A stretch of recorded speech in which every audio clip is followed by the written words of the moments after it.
Eh, Teman-teman, selamat siang ya. Assalamualaikum warahmatullahi wabarakatuh.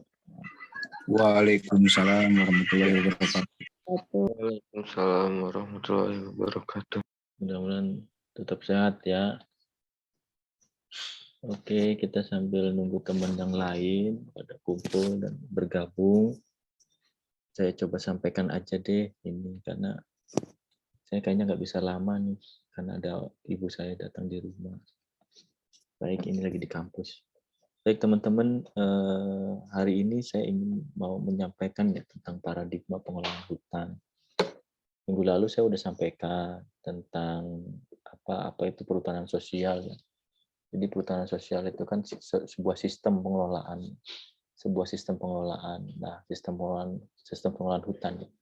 Nah, sistem pengelolaan hutan itu masuk PS ini masuk dalam kategori yang relatif baru mungkin ya, karena biasanya pengelolaan hutan itu dipakai dengan paradigma berbasis industri.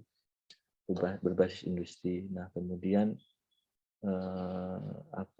ada bentuk sistem pengelolaan lain yang hasil dari kerja penelitian para cendekiawan kehutanan yang menganggap tentang community forestry, yang mengkonsepsikan tentang community forestry. Community forestry itu perhutanan komunitas ya, perhutanan yang berbasiskan komunitas, yang selama ini berbasiskan terhadap industri, kemudian ini berbasiskan komunitas. Nah, kenapa ada konsep begitu? Karena para cendekiawan itu melihat bahwa hutan itu memiliki relasi yang cukup erat ya, cukup kuat lah dengan manusia.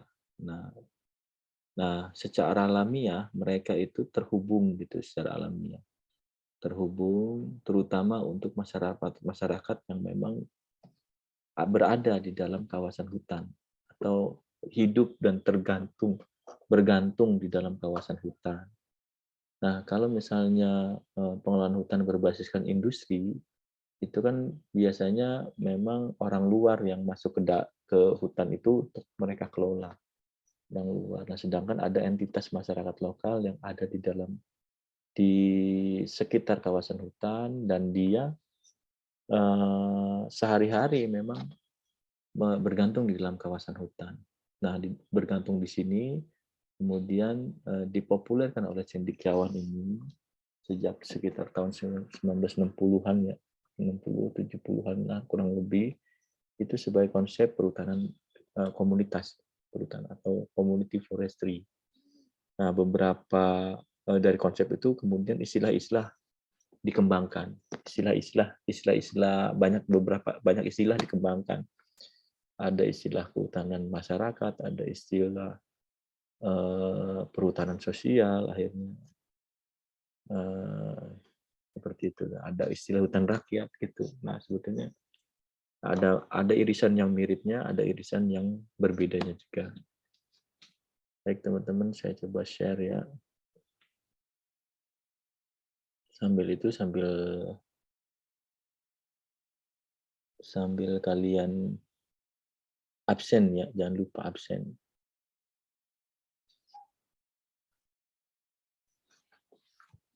Nah, ini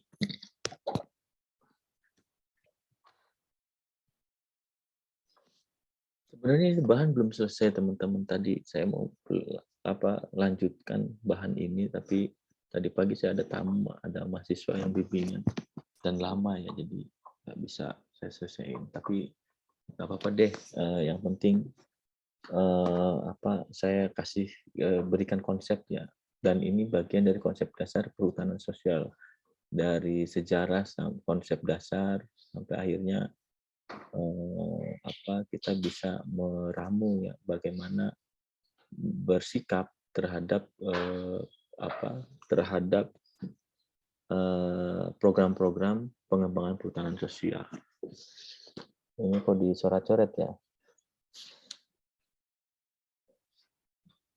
Oke ya teman-teman, seperti yang tadi saya bilang bahwa perhutanan sosial ini di dalam konsepnya, di dalam definisi yang dipopulerkan itu disebut sebagai sebuah sistem pengelolaan.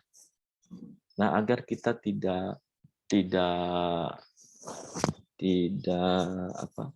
ragu tentang itu, karena saya lihat pasti baik di kementerian, baik di mahasiswa maupun di beberapa dosen melihat perhutanan sosial itu hanya seperti kegiatan pemberdayaan gitu. Padahal sebenarnya itu adalah paradigma pengelolaan hutan dan itu adalah sebuah sistem dan cara pendekatannya memang berbeda. Dan akhirnya cara mengintervensinya juga harus berbeda karena konsepnya beda. Konsep pendekatannya beda. Bukan sekedar upaya pemberdayaan di dalam masyarakat hutan. Nah, teman-teman, paradigma salah nulis ini.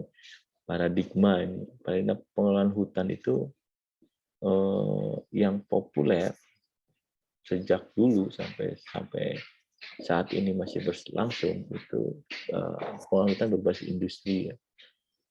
Berbasis industri atau negara. Apa itu pengelolaan hutan berbasis industri?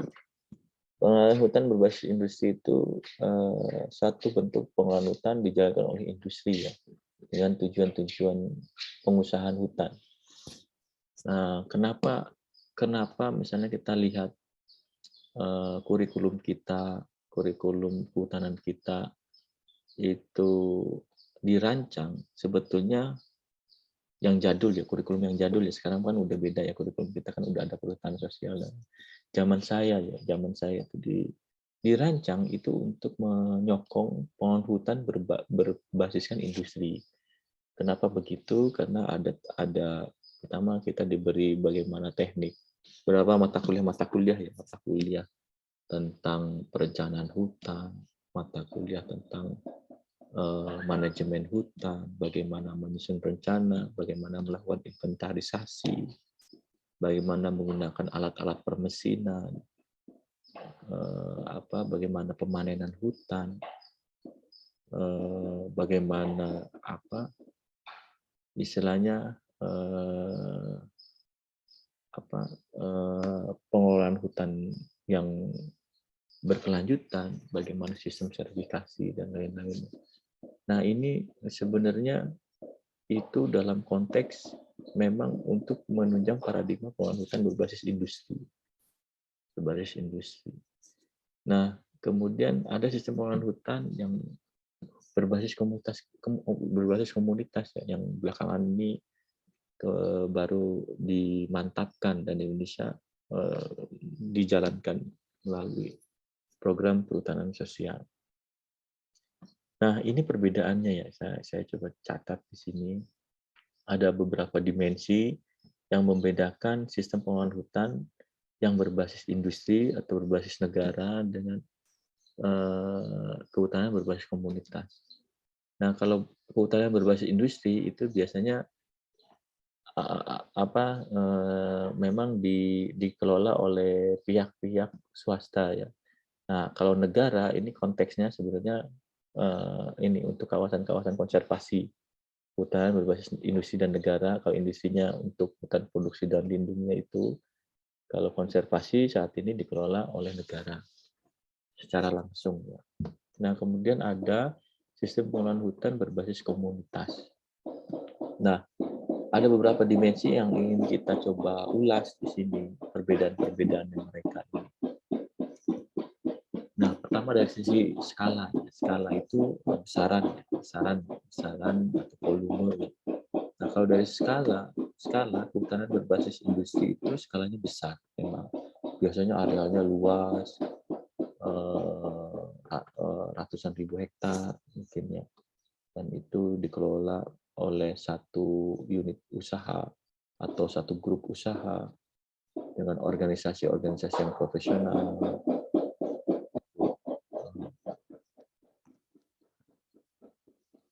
Dan organisasi-organisasi profesional bidang kehutanan. Dan dengan manajemen yang modern. Sedangkan dari kehutanan berbasis komunitas itu biasanya skalanya kecil. Skalanya ini kecil itu ukurannya beragam, ya, nggak selalu sama di satu daerah yang lain. Tapi umumnya adalah kecil di sini adalah bahwa skala kehutanan berbasis komunitas hanya di sekitar komunitasnya saja, komunitas dan sekitarnya. Jadi komunitas sekitarnya ada yang dia wilayahnya agak luas, ada yang wilayahnya kecil. Tapi terbatas di sekitar komunitasnya. Gitu.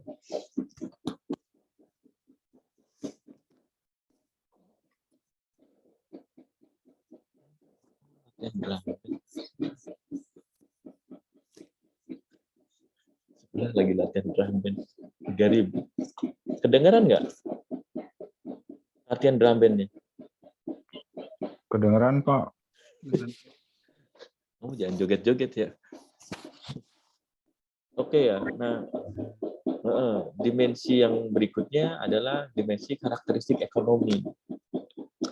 Karakteristik ekonomi. Nah, kalau kehutanan berbasis industri biasanya memang untuk mengambil keuntungan, berbasis industri, mengambil keuntungan dan negara menyediakan izin atau mendukung pengelolaan hutan berbasis industri ini untuk pertumbuhan ekonomi, misalnya meningkatkan PDRB, meningkatkan nilai tambah, dan meningkatkan kesempatan kerja, itu yang tadinya hutan tidak diapa-apain, kemudian berarti kan inputnya nol, ya tidak diapa-apain sih, yang kemudian barang yang tidak diapa-apain itu ditebang, kemudian hasil tebangan itu jadi sortimennya itu jadi uang, berarti ada nilai tambah.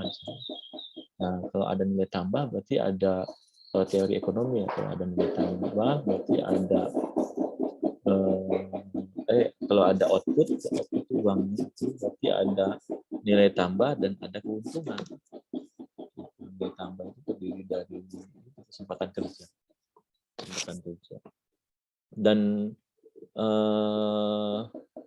kalau kehutanan berbasis komunitas itu karakteristik ekonominya adalah penghidupan lokal, ya, penghidupan lokal. Jadi ini tujuannya adalah penghidupan lokal, karakteristik ekonominya. Dan biasanya memang meskipun tidak ada kebijakan tentang kehutanan berbasis komunitas, sebetulnya proses-proses kehutanan berbasis komunitas itu sudah terjadi sejak zaman ada manusia, sejak manusia tinggal di hutan. Jadi proses kehutanan berbasis komunitas itu sudah terjadi. Karena dia tinggal di hutan, dia melakukan kegiatan ekonomi subsisten di dalam hutan. Dia mengambil sumber daya di dalam hutan, baik kayu, HBK, berburu, untuk obat-obatan, untuk berlindung, untuk mendapatkan air, dan lain-lain.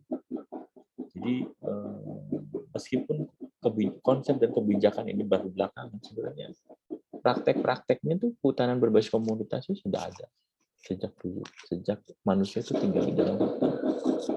Nah, karakteristik ekonominya. Nah, program studi kan kita kalau melihat ini ya, kalau melihat di era modern ini atau di era-era di mana perguruan tinggi itu menjadi pragmatis, program studi itu kan dimunculkan atau dibentuk atau dibuka itu kan untuk menunjang industri sebetulnya. Karena kan harapannya kan memang bukan di era pragmatis begini, harapannya itu kan bekerja. Anda akan bekerja di mana gitu, program studi. Jadi makanya kehutanan berbasis industri itu menjadi karakteristik yang berkembang, yang kuat ya, kehutanan berbasis industri itu. Sehingga menjadi alasan ilmu-ilmu kehutanan itu berkembang dan dibuka untuk memasok SDM kehutanan. Nah, kalau kehutanan berbasis komunitas ini kan ini tidak bisa memasok, SDM kehutanan. Nah, sehingga bentuk-bentuk kurikulum yang dikembangkan di awal-awal sampai dengan community forestry ini belum mapan, itu lebih condong untuk menyokong kehutanan berbasis industri. Bagaimana pola silvikultur, bagaimana sih silvikultur ini bisa dioptimalkan, bagaimana pemulihan tanaman buat apa sih? Buat optimalisasi atau peningkatan ini hasil produksi. Bagaimana alat-alat berat diciptakan untuk memanen dan lain-lain untuk memanen. Jadi ini bahwa rohnya kehutanan itu ini pengelolaan hutan industri berbasis industri. Roh di zaman dari dulu sampai sekarang. Nah, kemudian kalau kita melihat sejarah ya teman-teman, bahwa karakteristik ekonomi kehutanan berbasis industri untuk pertumbuhan ekonomi itu dilakukan oleh Indonesia pada eranya Soeharto. Ya, dan pada negara-negara yang lain tentu ya. Tapi pada era Orde Baru ketika Soekarno lengser ya di demo terus disuruh turun, kemudian Presiden Soeharto naik di tahun kurang lebih 66 ya, mungkin 66. Nah, dan saat itu kondisi perekonomian Indonesia murat-marit ya, murat-marit tuh inflasinya tinggi, harga bahan pokoknya naik semua, untuk dapat beras, untuk dapat beli beras, beli minyak tanah itu harus ngantri. Sama ya sekarang juga minyak goreng ngantri. Jangan-jangan nanti presiden kita diturunkan lagi gara-gara ada sejarahnya. Nah, itu kondisi ekonomi Indonesia pada waktu itu marit-maritnya, masih tinggi dan ini tentu pasti banyak pengangguran karena ekonominya juga lagi gonjang-ganjing. Nah, tahun 66 ini Soeharto memiliki PR berat ya ketika dia jadi presiden. Terus dia melihat dia harus menciptakan nilai tambah di negara Indonesia ini untuk menunjang PDRB tinggi, pertumbuhan ekonominya tinggi. Nah, pada waktu itu sumber daya yang mudah untuk dijual atau menjadi objek untuk meningkatkan nilai tambah adalah hutan, sumber daya hutan. Era itu kan Soekarno kan memang belum mengoptimalkan kawasan hutan ya. Karena eranya Soekarno itu setelah masa kemerdekaan lebih banyak tentang mempertahankan kemerdekaan. Terus ada dinamika politik lokal di zaman Soekarno. Tapi zaman Soeharto sehingga isu ekonominya nggak terlalu dipikirkan serius gitu, karena untuk menangani gerakan-gerakan separatis kan kayak DITII dan lain-lain ya, eranya Soekarno itu sana ya, banyaknya dia bagaimana mempertahankan kedaulatan dan gerakan-gerakan separatis. Nah, di era Soeharto diterbitkanlah Undang-Undang Kehutanan yang pertama tahun 1967, itu di mana negara bisa menerbitkan izin pemanfaatan hutan dan oleh swasta. Jadi negara akan menerbitkan izin HPH oleh swasta. Nah, itu banyak tuh baik dari ini kalangan nasional maupun luar negeri yang berinvestasi untuk mendapatkan izin. Nah, ini kaitannya untuk mengejar target pembangunan karena kan Indonesia belum main tambang mineral, belum main pada waktu itu kan. Sehingga Indonesia tuh ekonominya di era Soeharto itu diselamatkan oleh sumber daya hutan. Ya, pada waktu itu ya kita diskursus tentang lingkungan itu kan belum marak ya, tentang konservasi juga belum marak diskursus itu, sehingga di perguruan tinggi kita menganggap itu masa keemasannya kehutanan era Soeharto. Perguruan tinggi, wah, dan istilah bahwa kehutanan itu basah itu ini melekat ya. Saya juga waktu pertama kali masuk kuliah, ya persepsi tentang kehutanan itu basah itu ada. Dan memang orang yang terlibat di kehutanan ya makmur kaya.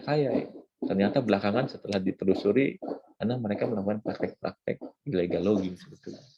Praktek-praktek illegal logging baik di Peru Perhutani maupun di kawasan hutan swasta.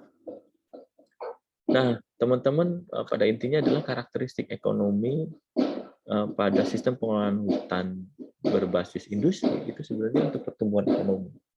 Jadi negara mendorong untuk meningkatkan PDRB dari sektor kehutanan. Nah, bentuk kebijakannya, yaitu ya seperti yang tadi saya sampaikan. Bentuk kebijakan dari dimensi bentuk kebijakan, kehutanan berbasis industri itu bentuk kebijakannya yang menerbitkan izin HPH, hak pengusahaan hutan, izin HTI, hak hutan tanaman industri, ya. Atau istilah sekarang namanya PBPH, ya, perizinan berusaha pemanfaatan hutan, setelah UCK namanya PBPH. Nah, ini bentuk-bentuk kebijakannya. Ada yang dapat 100.000 hektar, ada yang dapat 200.000 hektar. Izin usaha. Nah, ada yang hutan alam, ada yang hutan tanaman industri. Kalau hutan alam ya berarti tinggal nebang. Dapat izin, nabang. Berarti uang gratis. Ya. Sebenarnya uang gratis. Ya. Tinggal nebang. Kemudian hanya alat-alat berat untuk memproses pemanenan itu yang menjadi harus modal. Sebentar ya, ibu saya nelfon. Coba cara ngajar, ya. Kan di kampus. Nya disuruh kali itu ke Cirebon.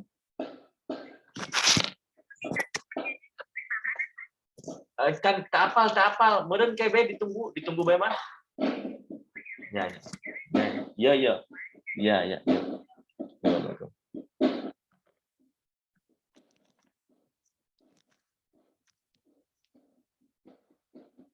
Halo, terdengar suara?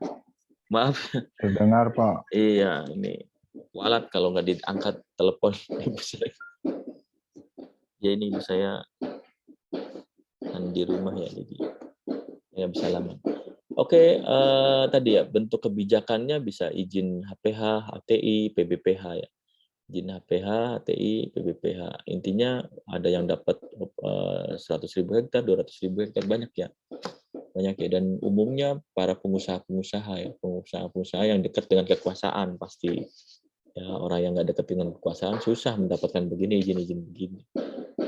Atau orang-orang yang punya pemodal dan memang harus punya broker ya, biasanya broker ini dekat dengan kekuasaan. Atau para jenderal ya, kita kan udah tahu di TV itu siapa jenderal ini punya lahan berapa ratus ribu hektar gitu. Ini bagian dari bentuk kebijakan pada sistem pengelolaan hutan berbasis industri. Nah, kalau bentuk kebijakan di kehutanan berbasis komunitas itu saat ini nama kebijakannya adalah perhutanan sosial.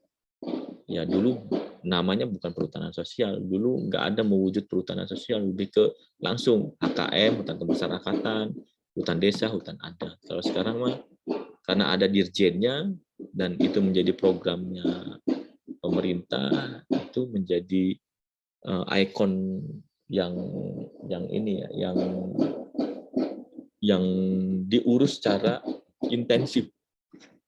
Makanya istilahnya perhutanan sosial. Nah, kemudian pendekatan teoritis ya, pendekatan teoritis dalam manajemen hutannya. Pendekatan teoritis dalam manajemen hutan. Biasanya kalau kehutanan berbasis industri itu pendekatan teoritisnya menggunakan teori-teori tentang pengelolaan hutan modern ya, manajemen hutan modern. Kita akan belajar tentang bagaimana pola silvikultur, bagaimana cara memanen, bagaimana menghitung inventarisasi hutan, bagaimana melakukan perencanaan hutan dan lain-lain. Itu pokoknya yang ada semuanya di dalam kehutanan akademik. Kehutanan akademik itu di perguruan tinggi kehutanan. Jadi ini pendekatan teoritisnya manajemen hutan modern. Nah, kalau di kehutanan berbasis komunitas, kalau kita melakukan pendekatan kehutanan, manajemen kehutanan modern, ini kayaknya nggak jalan. Ya, ini bukan nggak jalan ya, artinya dia punya pengaturannya sendiri. Dia punya pengaturannya sendiri karena komunitas itu ngomongin soal manusia yang dia memiliki organisasi sosial sendiri. Beda dengan kehutanan berbasis industri yang ngerjain memang manusia, tapi dilakukan dalam organisasi kelembagaan perusahaan. Ya. Ada karyawan, ada pimpinan, ada bla bla bla, dan itu formasinya sudah diatur formasinya. Sini ngerjain ini, sini ngerjain ini, sini ngerjain ini. Gitu. Dan ada duit di sana kan untuk modal, ada investasi. Nah, kalau perhutanan sosial itu kan enggak. Kita manusianya manusia bebas. Ya, manusianya manusia bebas, tidak terikat di dalam satu organisasi perusahaan yang independen dan yang memiliki kekuatan. Tapi ini ngomongin soal orang-orang yang berkumpul, orang-orang lokal, dan yang memiliki pola-pola interaksi sosial, pola-pola norma, memiliki nilai-nilai, dan memiliki cara-cara organisasi sosial yang khas, ya, yang mungkin berbeda antara lokasi satu dengan lokasi yang lain. Nah, kemudian dari sifatnya dia untuk menunjang penghidupan, kemudian dari sifatnya dia melakukan adaptasi ekologi terhadap ekosistem, kan secara alamiah kan begitu, mereka melakukan adaptasi karena keseharian mereka ada di sekitar kawasan hutan, sehingga nggak bisa penerapan pendekatan teoritisnya pakai manajemen hutan modern. Dia harus pakai perspektif lain. Yang sekarang perspektifnya itu ada di kurikulum, gitu, perspektif lainnya. Anda dibekali sosiologi kehutanan, ya. Anda dibekali mata kuliah pemberdayaan masyarakat, Anda dibekali mata kuliah hutan rakyat, kebijakan kehutanan, sampai dengan dibekali mata kuliah perhutanan sosial. Meskipun begitu tetap nggak cukup, kurang. Makanya di sini pendekatan teoritis sebetulnya yang digunakan, yang cocok digunakan adalah pendekatan ekologi manusia, teori-teori ekologi manusia, teori-teori ekologi budaya, ekologi manusia. Teori-teori ekologi manusia itu di mana satu konsepsi di mana manusia berinteraksi dengan lingkungannya. Lingkungan di sini adalah ekosistem hutan. Ekologi budaya juga sama. Bagaimana manusia berinteraksi dengan lingkungannya dalam konteks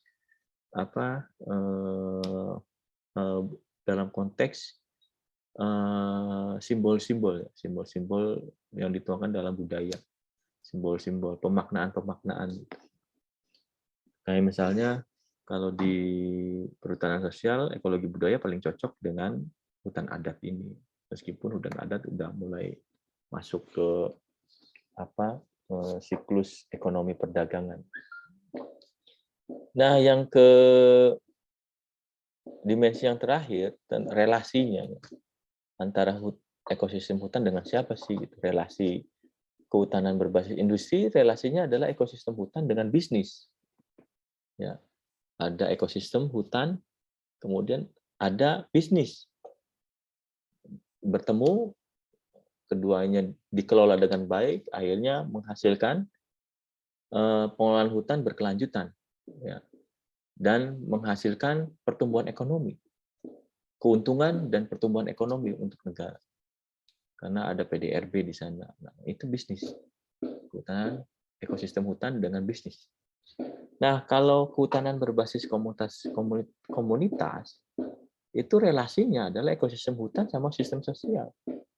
Ya. Ekosistem hutan ini pendekatan ekologi manusia. Jadi ekosistem hutan dengan sistem sosial. Ekosistem hutan di sekitar lingkungannya, di sekitar sistem sosial.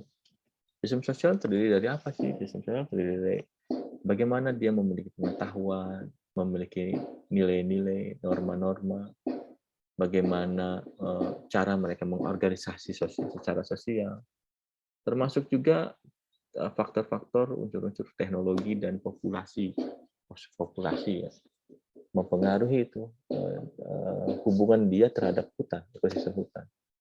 Nah, kita kan bisa lihat ya populasi. Coba Anda lihat aja kalau misalnya kita datang ke desa, ya datang ke desa. Kalau kita melihat di banyak agroforest, ya banyak agroforest, lahan pertaniannya nggak ada sawah nggak ada, apa-apa nggak ada. Itu biasanya orang-orangnya tuh migrasi atau malah biasanya populasinya sedikit ya karena populasinya di desa itu sedikit, bisa karena migrasi, bisa karena memang sedikit kenyataannya. Kalau misalnya desa itu dominannya sawah sama hortikultur, biasanya pemukimannya padat. Karena kesempatan kerja di dua landscape ini beda. Kesempatan kerja di agroforestry itu sangat kecil, rendah. Labor income-nya rendah. Labor income-nya rendah karena nilai tambah yang dihasilkan pun rendah. Nilai tambah per tahun, nilai tambah per tahunan. Nilai tambah. Kalau di pertanian sawah itu nilai tambahnya besar. Nilai tambahnya besar. Yang tahunannya besar dan nilai tambah besar itu menciptakan kesempatan kerja yang besar. Apalagi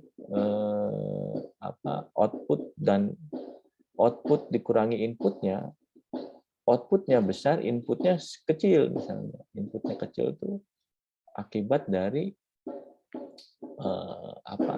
misalnya beli bibitnya satu kantong misalnya. Ya, inputnya bibit, pupuk ya. Input pertanian sawah misalnya, bibitnya satu kantong, inputnya pupuk. Pupuknya sekian ton ya misalnya atau sekian kintal. Jatuhnya 1 hektar 1 juta misalnya modalnya itu. Nah, kemudian outputnya setelah dipanen, dijual hasil panennya jadi 10 juta. Jadi 10 juta. Nah, 10 juta itu kalau kita lihat itu kan banyaknya kesempatan kerja dari buruh tani, dari buruh tani kelompok perempuan, kelompok laki-laki. Kan beda pembagian kerjanya, kelompok laki-laki maculan gitu, menggarap, kelompok perempuan nanemin gitu, melubangin, nanemin. Gitu. Jadi banyak kesempatan kerjanya, banyak, butuh orang, intinya butuh orang. Tapi beda kalau misalnya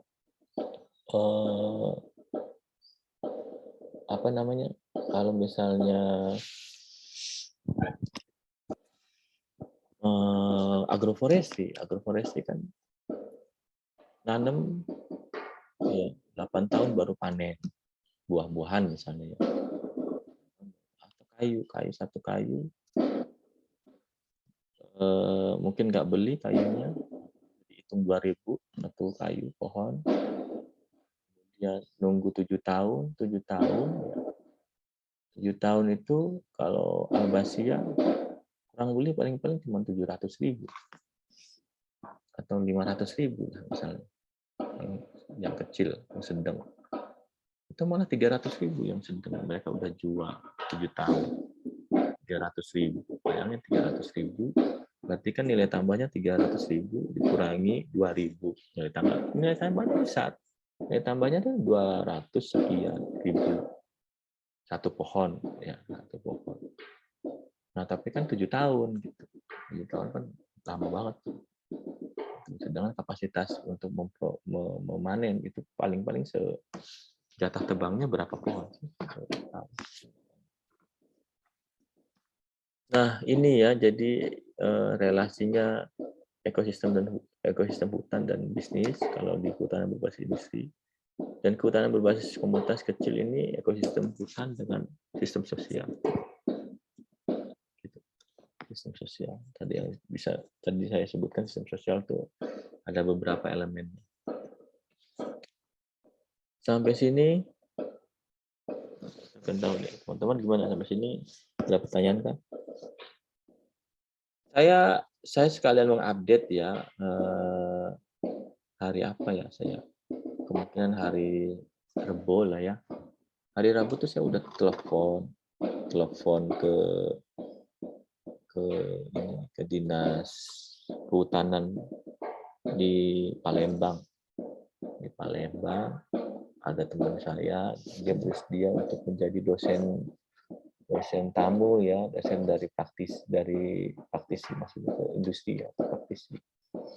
Nah, dia akan mempresentasikan situasi PS di sana di Palembang. Di Palembang nanti kita daring aja ya. Daring. Dan pertemuan kedua dia akan mengajak kelompok hutan adatnya di sesi ini, di sesi kedua nanti ya. Setelah dia terus berikutnya dia akan ngajak kelompok hutan adatnya.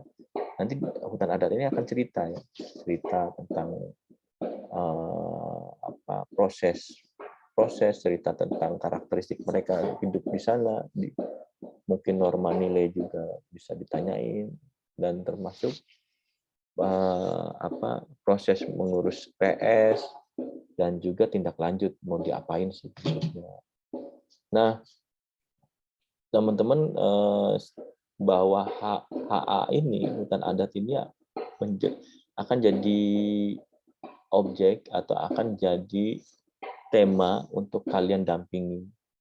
Praktikumnya adalah kalian akan mendampingi mereka untuk menyusun proposal. Ya, nanti teknisnya sih nanti kamu akan presentasi ke mereka tentang kebijakan bina usaha perhutanan sosial. Nanti sebelum itu nanti kita akan bekali kamu ya. Saya akan bekali kamu. Jadi kamu nanti akan presentasi ke mereka. Nah, terus sampai ke format-format proposal. Nah, terus diskusi untuk nyusun. Nanti pertemuan berikutnya kamu akan nyusun progresnya sampai mana. Nah, ini akan didahulukan ya. Mudah-mudahan akan didahulukan, jadi enggak. Biar proposalnya jadi di tahun ini juga dan bisa diserahkan ke BUPSA, Bina Usaha Perhutanan Sosial. Mungkin kalian di sesi akhir akan presentasi ke kementerian ya tentang proposal ini. Proposal pengembangan usaha perhutanan sosial atau Bank Pesona. Usaha Perhutanan Sosial Nusantara namanya. Pengembangan usaha perhutanan sosial Nusantara atau Bank Pesona. Nah, kalian akan presentasi, terus dia bersama-sama dengan kelompok hutan adat ini, presentasi di KLHK, kemudian proposalnya akan dikirim ke KLHK, nanti diserahkan ke KLHK, mudah-mudahan diterima. Tahun lalu sebelumnya diterima ya, kita dapat bantuan 50 juta. oleh kelompok tani, kelompok kedung ampah ya, pariwisata di Perhutani. Nah, itu paling ya yang bisa saya ceritain update-nya. Jadi nanti praktikum nanti kamu jadwalkan sendiri. Kita akan bekali, tapi tugas dari praktikum itu adalah pendampingan terhadap si kelompok ini. Saya ngambil di agak jauh karena ini ya, karena di sini di Kuningan ini PS-nya belum ada, baru kulin kakak juga udah nggak di ini, PS-nya belum ada, PS-nya tuh belum. Jadi makanya nyari yang di luar, tapi kita bisa daring, yang penting memastikan bahwa mereka bisa daring. Nanti diajarin sama dinas Palembang, kan kita mau membantu bagaimana nyusun proposal. Gitu. Sebelum dilanjut ada pertanyaan?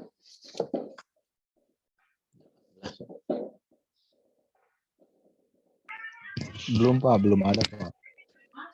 Belum ada ya? Oke, saya lanjut lagi ya.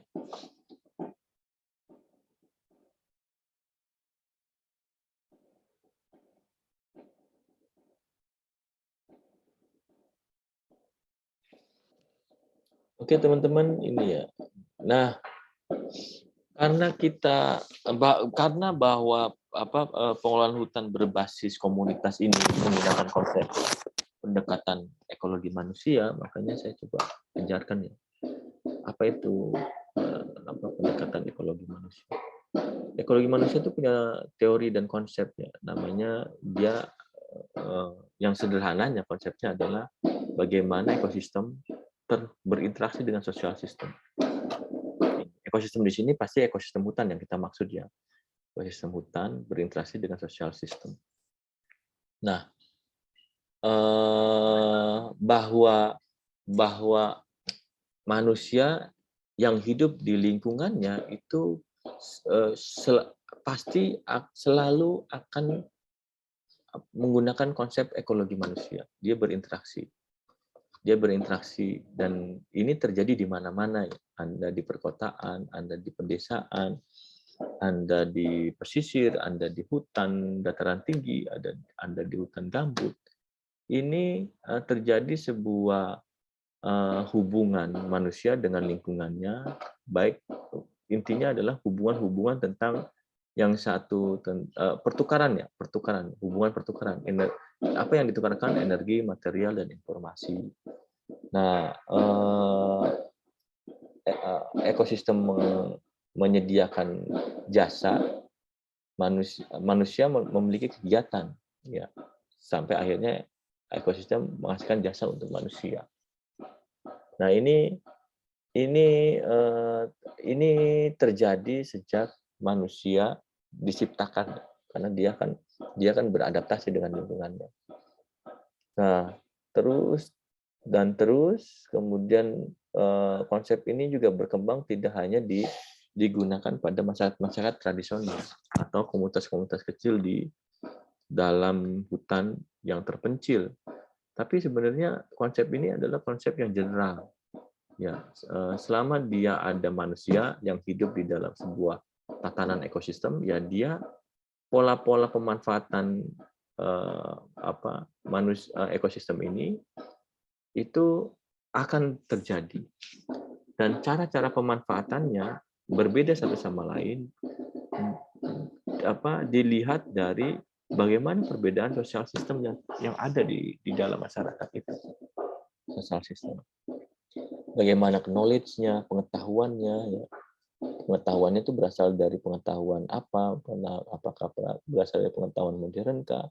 Berasal pengetahuan tradisional kah?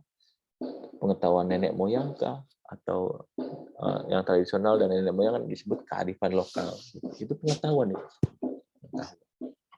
Nah, kemudian ada dari pengetahuan itu biasanya ada nilai, ya. Konsep-konsep nilai, norma. Nah, dia punya sistem pengetahuan. Nilai itu baik ada nilai yang dikembangkan dari mitologi, ya mistis, ya hal-hal yang mistis, hal-hal yang mitos-mitos. ya masyarakat tradisional, atau value yang dikembangkan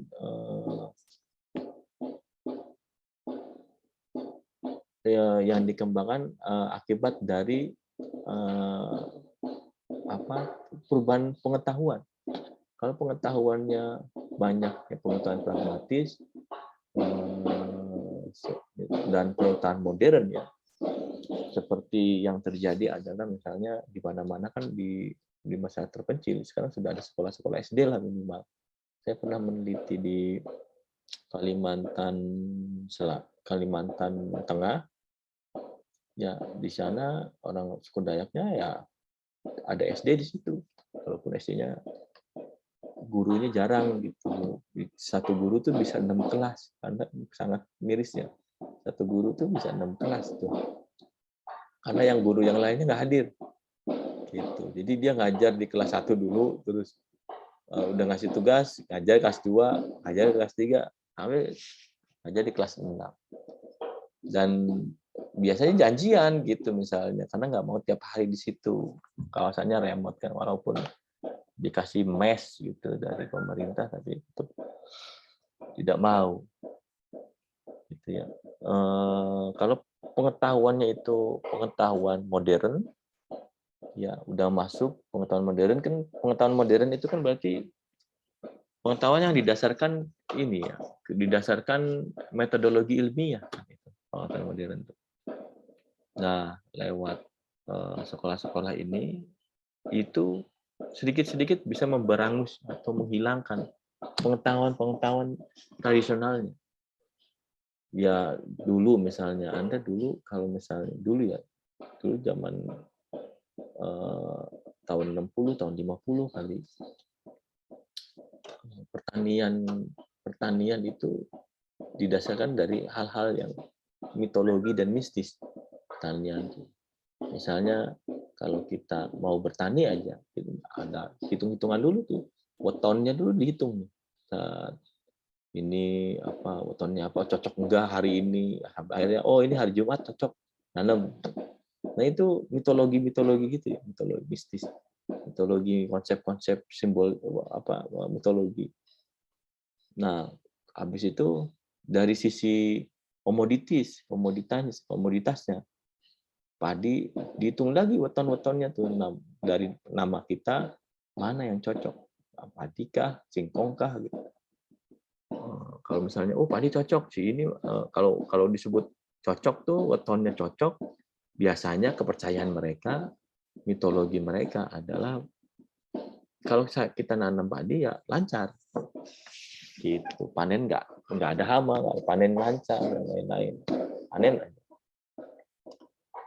Nah terus kan ketika menggarap lahan di pertanian pun ada ritualnya, ada numpeng, mencet ayam, mencet embe kan, berdoa di lahan, termasuk ke perlengkapannya. Saya pernah lihat ya, ketika di Taman Nasional Gede Pangrango, Taman Nasional melakukan penghancuran gubuk ya, gubuk-gubuk tani yang memang petaninya menetap di situ, bertani di situ. Nah, ketika dibongkar tuh, itu isinya tuh ada jimat-jimatan gitu loh. Isinya tuh, ya pokoknya semacam jimat, karena memang hampir di setiap gubuknya itu ada. Gubuk A ada, gubuk B ada, dan dipasangnya itu khas gitu. Dan ketika ditanyakan ya itu bagian dari konsep kepercayaannya di masyarakat komunitas itu. Ya, jadi ini yang mempengaruhi knowledge ya. Knowledge-nya itu mau dari sistem apa dulu, tradisional kah atau modern.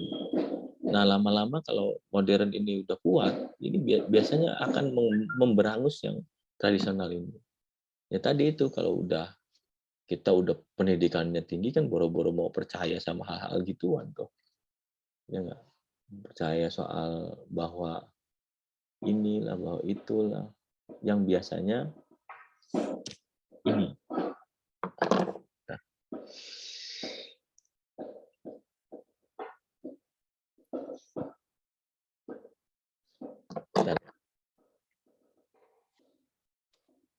Lanjut ya. Tadi ya knowledge ya, knowledge. Knowledge itu biasanya berhubungan dengan nilai-nilai kan. Kalau knowledge-nya dari pengetahuan modern, ya nilai-nilainya juga nilai-nilai pengetahuan modern. Kalau knowledge-nya dari pengetahuan tradisional, ya nilai-nilainya juga tradisional. Nah, knowledge kemudian akan mempengaruhi social organisasi, ya cara-cara pengaturan sosial ya. Ya di beberapa tempat misalnya konsep-konsep tentang mitologi pengelolaan hutan kan sih, bahwa di sini adalah teritorialnya apa, merupakan nenek moyang, nah, makanya nggak boleh diapa-apain misalnya. Nah ini mempengaruhi ya.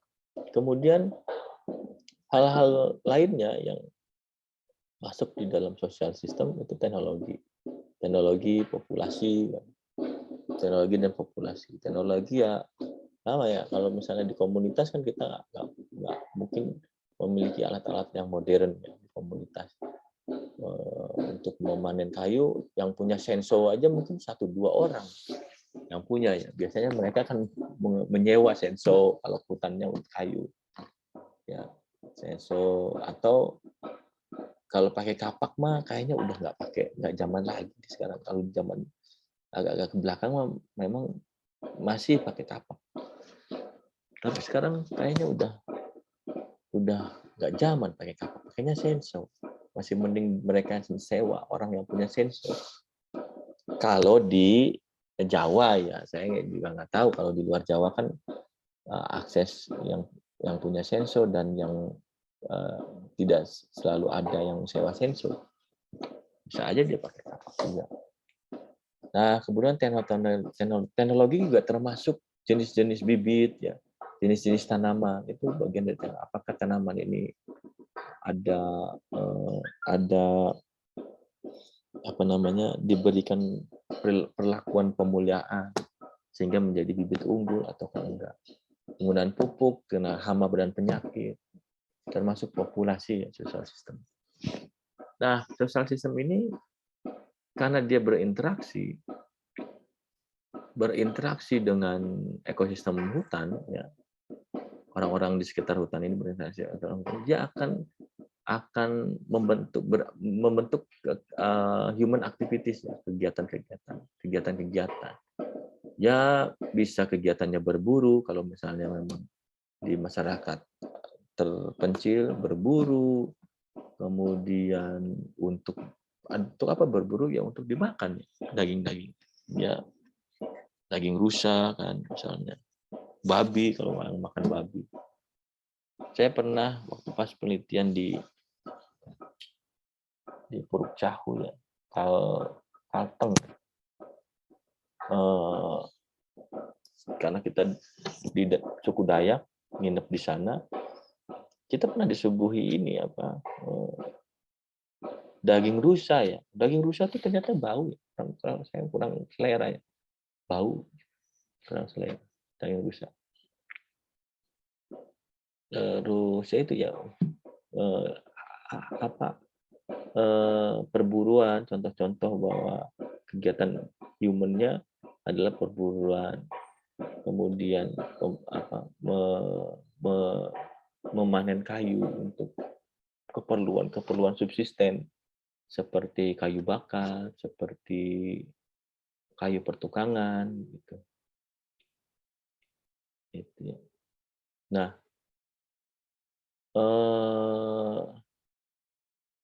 terus tanaman-tanaman lain ya yang dibutuhkan.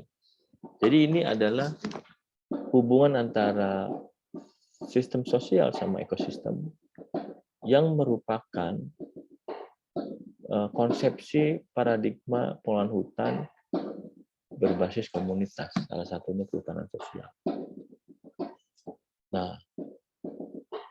Nah, sekilas ya saya ngelihat ini sebelah kanan ini misalnya ekosistem hutan, kita sebut ini adalah ekosistem hutan. Nah, yang dijalankan oleh pemerintah sekarang dengan penjelasan ekosistem ekologi manusia ini, yang dijalankan oleh pemerintah adalah saat ini pemerintah akan melegalkan ekosistem hutan ini bisa dipakai oleh masyarakat lokal, melegalkan. Jadi zaman dulu mah seolah-olah ini ilegal. Jadi lahannya itu tidak legal untuk digunakan oleh masyarakat. Nah sekarang PS ini mendorong untuk melegalkan lewat instrumen ini persetujuan perhutanan sosial. Ada bentuknya hutan desa, bentuknya HKM, hutan kemasyarakatan, bentuknya HTR, hutan tanaman rakyat, bentuknya hutan adat, dan satu bentuknya kemitraan kehutanan. Kemitraan kehutanan. Itu semuanya adalah legal, upaya legal agar komunitas yang ada yang memiliki sosial sistem ini bisa memanfaatkan ekosistem secara legal. Zaman dulu itu walaupun mereka berhubungan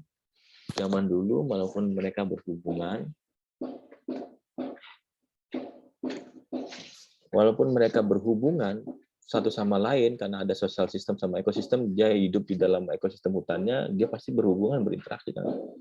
Tapi interaksi-interaksi ini tidak diakui ya. Jadi makanya wajar zaman dulu itu ada bentrok antara perusahaan sama masyarakat adat di sekitar hutan. Dan masyarakat adat kemudian diintervensi atau direpresi oleh perusahaan ini. Dihilangkan, hutan-hutan adatnya dihancurkan. Itu. Jadi tidak ada legalitas ya. Karena zaman dulu konsep-konsep tentang pengolahan hutan berbasis industri ya. Jadi izin berbasiskan izin itu. Nah, kemudian saat ini sudah ada, akhirnya yang dilakukan adalah bagaimana ekosistem hutan ini secara legal dapat digunakan oleh komunitas yang memiliki sosial sistem yang khas. Satu itu. Ya, ini ditangani oleh Direktorat PAPS penyiapan areal perhutanan sosial, PAPS, penyiapan areal perhutanan sosial. Ya, dari awal sampai dari pengajuan sampai diverifikasi dan sampai SK turun menteri. Nah ini dulu ekosistem hutannya secara property right-nya formal dikuasai oleh masyarakat. Kalau dulu mah kan cara penguasaannya kan non formal ya. Jadi itu hutan adat kita boleh dipakai, tapi secara status hutan negaranya kan dari status negaranya kan belum. Gitu. Nah setelah itu mereka dibina dan diintervensi. Dibina itu berarti masuk ke knowledge. Diintervensi berarti masuk ke teknologi. Ya, diintervensinya lewat apa kayak proyek PIP 2 dibangunlah, terus dibelikan alat-alat ekonomi produktif lah untuk bisa dia ngolah. Kayak misalnya kan banyaknya aren ya, di PS di beberapa tempat kan aren atau madu, bukannya madu. Nah, kemudian diintervensi oleh kementerian untuk memiliki alat pengolah madu. Madunya kadar airnya rendah, atau alat untuk menjadikan gula aren ya yang batokan itu menjadi gula semut. Gula semut itu hampir mirip kayak gula pasir, tapi gula semut itu dari butirannya tuh kayak gula pasir, tapi dia warnanya merah atau coklat karena dia gula aren, makanya disebut gula semut. Iya. Nah, yang diintervensi baru itu ya, knowledge, teknologi. Social organization itu hal-hal yang belum masuk wilayah itu mereka. Belum masuk ke wilayah itu, kementerian. Kenapa belum masuk? Karena pertama mereka itu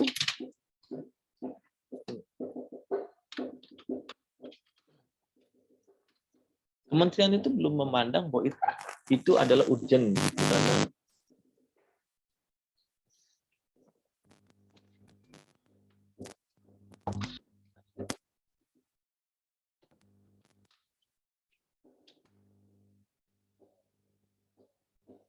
karena pertama mereka nggak terlalu paham juga tentang social organization ya. Mereka orangnya kan orang forester semua.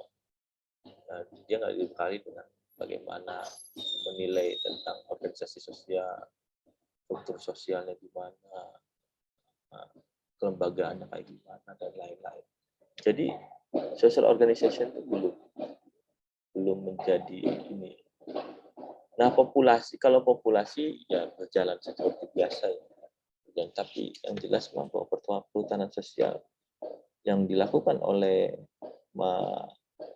kementerian itu ya tadi ya, bagaimana ekosistem hutan itu dapat dikelola secara legal, wilayahnya ditata, diurus tentang legalitas kewilayahan. Kemudian dalam bina usahanya ya knowledge-nya dia bangun, teknologinya dia coba intervensi, ya social organization-nya belum optimal untuk diintervensi. Belum optimal. Nah, dari situ apakah pertanyaannya kan kalau begitu apakah ada perubahan Pak? Cara-cara pengelolaan? Iya pasti ada perubahan. Cara-cara pengelolaan. Pasti ada adaptasi. Intinya pasti ada adaptasi. Berubah itu kan beradaptasi mereka. Social system dan ekosistem. Contohnya ya misalnya dulu dia nggak punya bibit-bibit unggul, sekarang pakai bibit unggul. Dulu cara-cara pengetahuannya tidak bisa tuh bagaimana mengolah hasil itu jadi gula semut, bagaimana cara mengemas produk, bagaimana memasarkan, bagaimana mengelola. Nah ini ya, ini pasti berubah. Nah pertanyaannya sebenarnya sejauh mana ya sebenarnya yang ingin kita coba gali bersama ya, bukan cuma kamu aja yang menggali, tapi saya juga. Yang kita cukup harus gali adalah sejauh mana konsepsi ekologi manusia itu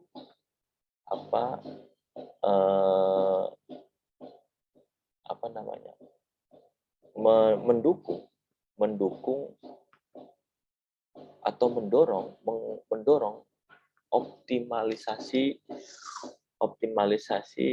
pengelolaan hutan berbasis komunitas.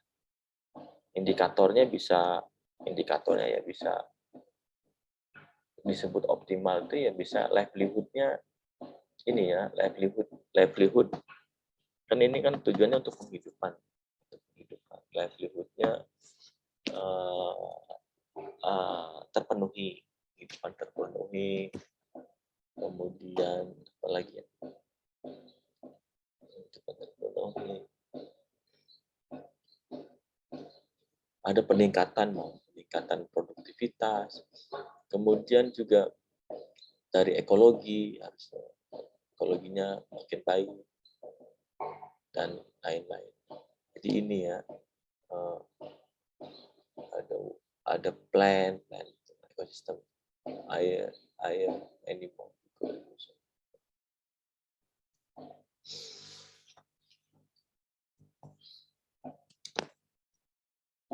virus ya. Dan lagi. Oke, nah ini ya, ini satu contoh aja sebenarnya bagaimana social system itu berinteraksi di dalam ekosistem. Ini juga bisa untuk jadi kasus-kasus di perhutanan sosial. Misalnya ada populasi manusia, populasi masyarakat, ada permintaan untuk memasak menggunakan kayu ya. Jadi kayu bakar lah. Cooking fuel itu kayu bakar. Permintaan tentang kayu bakar. Kemudian di samping itu ada juga kebutuhan untuk labor to gather fuel. untuk tenaga kerja. Ya. Kemudian adanya jumlah anak-anak. Nah, ini gimana dulu nih? Telur apa ayam dulu nih? Jumlah anak apa demand for cooking fuel.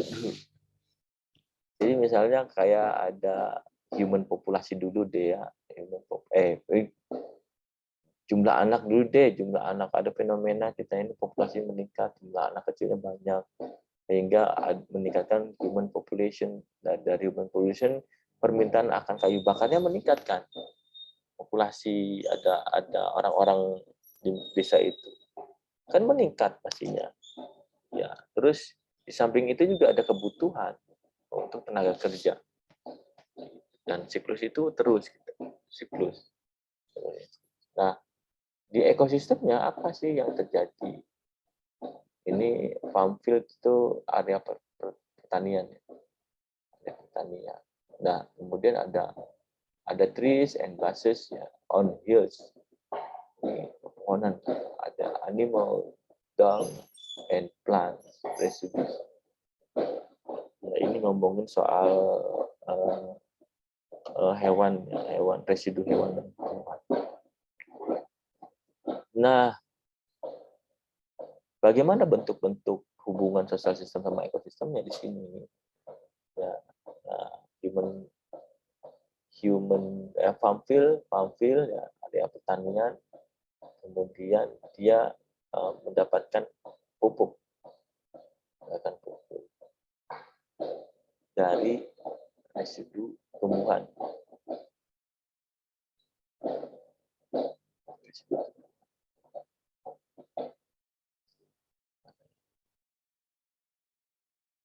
Nah, terus farm field ini kemudian ada inputnya dari irrigation water atau air untuk irigasi. Hasilnya adalah kelestarian pohon sini, trees and grasses on hills. Kemudian ada fertilizer atau pupuk. Pupuk ini dapatnya dari mana? Dari plant residues, ya, animal dan plant residues. Jadi hasil-hasil limbah dari binatang, limbah organik dari binatang dan dari tumbuhan. Fertilizer, water, kemudian farm field ini akan menghasilkan food, ya, pakan, food. Mereka akan menghasilkan pakan. Sedangkan pohonnya akan menghasilkan cooking fuel, ya, kayu bakar. Akan menghasilkan kayu bakar.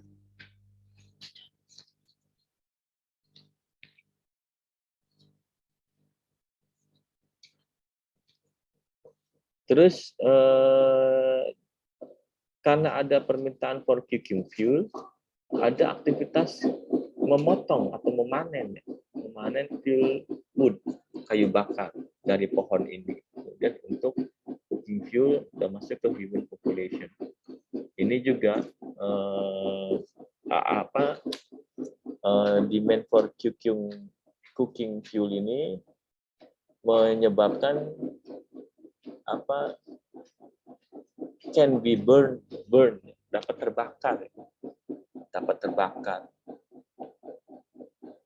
dan menyebabkan proses residu tumbuhan dan hewan ini ya, meninggalkan residu limbah-limbah, dan ini bisa jadi pupuk untuk apa nih?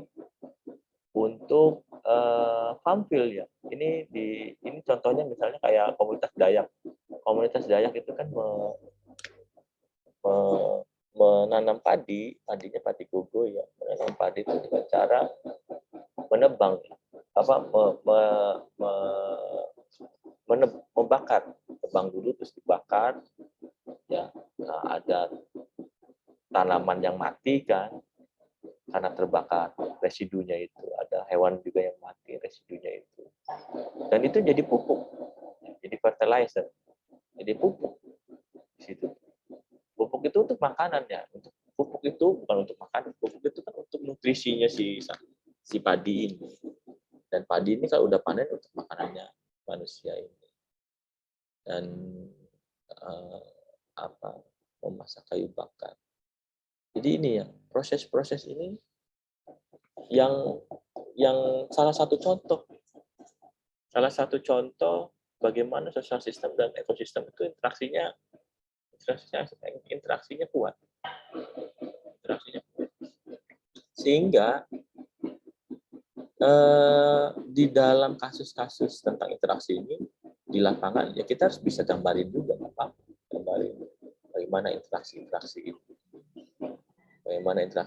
ini terus dalam konteks program perhutanan sosial karena ada halo di mute dulu punya siapa nih dalam konteks program perhutanan sosial interaksi ini bisa diidentifikasi gitu. Nah ini mas sebenarnya salah satu yang menunjukkan tentang aktivitas masyarakat terhadap ekosistemnya yang ini juga akibat dari adanya populasi pertambahan. Nah ini juga sama ya, sama hampir-mirip yang tadi, tapi ini coba kita bangunkan lagi tentang biogas generator. Jadi ini juga ada intervensi teknologi nih. Ini ngomongin teknologi. Yang tadi kan teknologinya belum di ini. Nah, ini udah ngomongin teknologi masuk, yang tadi cuma populasi faktornya. Populasi terus sekarang teknologi.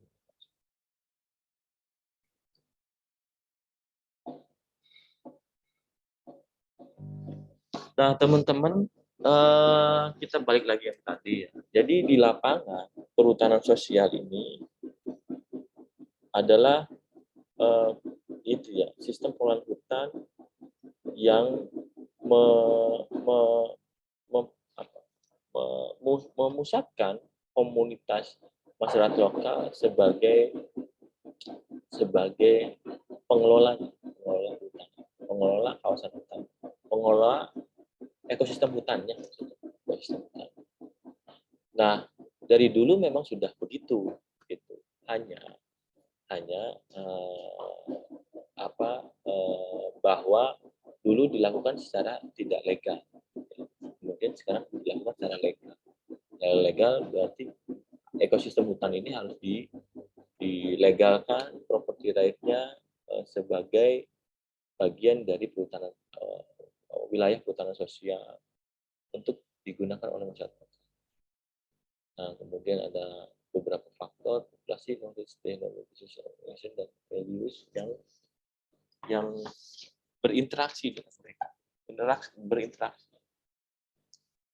Nah, sekilas sebetulnya yang harus kita perhatikan, ini kan ngomongin adaptasi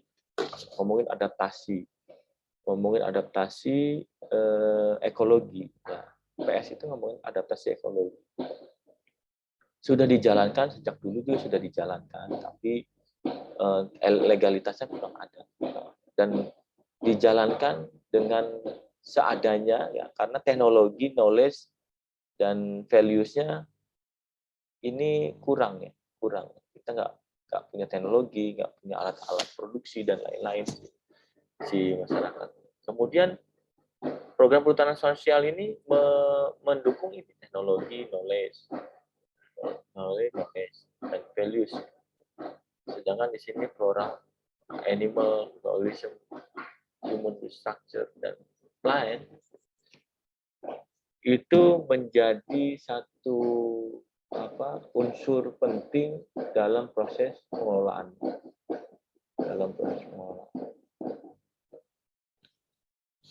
Contoh, kamu udah ini kemarin ada yang ikut PHP 2D.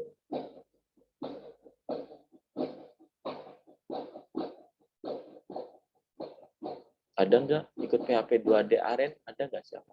Ada di sini ikut program PHP 2D.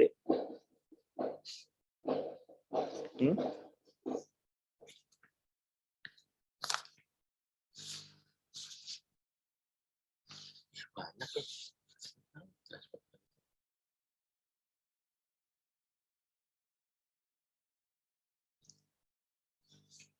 Halo, masih dengan suara saya?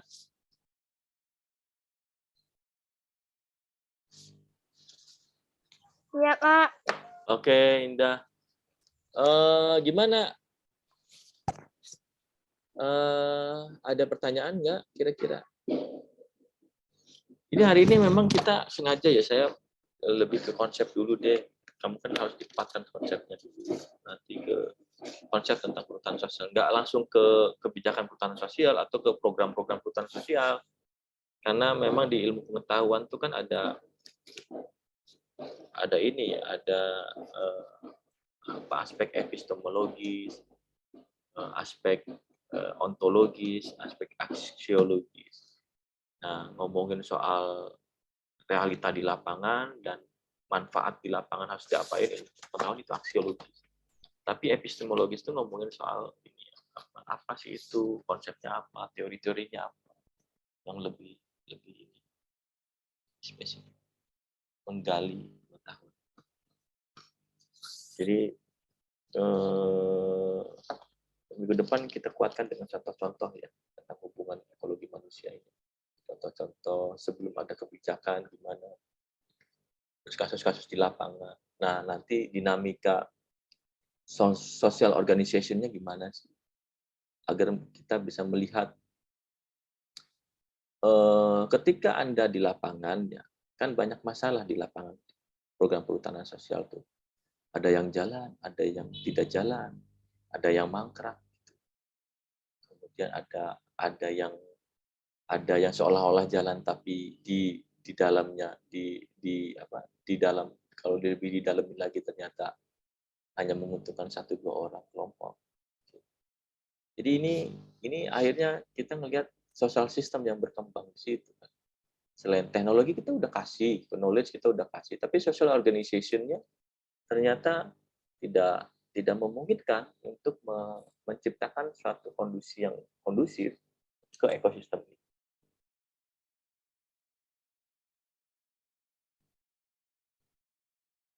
Makanya sekarang saya riset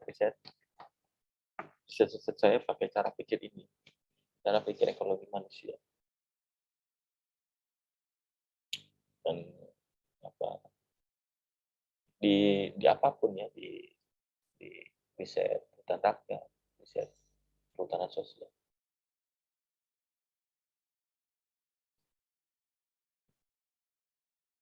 Oke, gimana?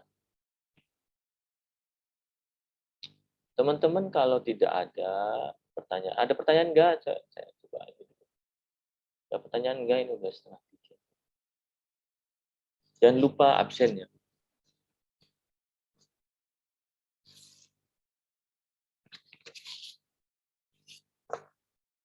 Ada pertanyaan nggak?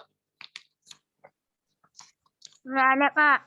Oke, lain teman-teman yang lain. Jangan lupa absen ya, ini tinggal 12 orang ya. Sudah pada hilang. Baik teman-teman, kalau tidak ada pertanyaan silakan absen dan dan coba Anda gali lagi lebih dalam tentang perhutanan sosial lewat berbagai sumber. Baik, saya akhiri ya. Terima kasih atas partisipasi kalian kuliah sore ini. Mudah-mudahan bermanfaat ya. Saya akhiri ya. Assalamualaikum warahmatullahi wabarakatuh. Waalaikumsalam warahmatullahi wabarakatuh. Terima kasih, Pak. Ayo wabarakatuh.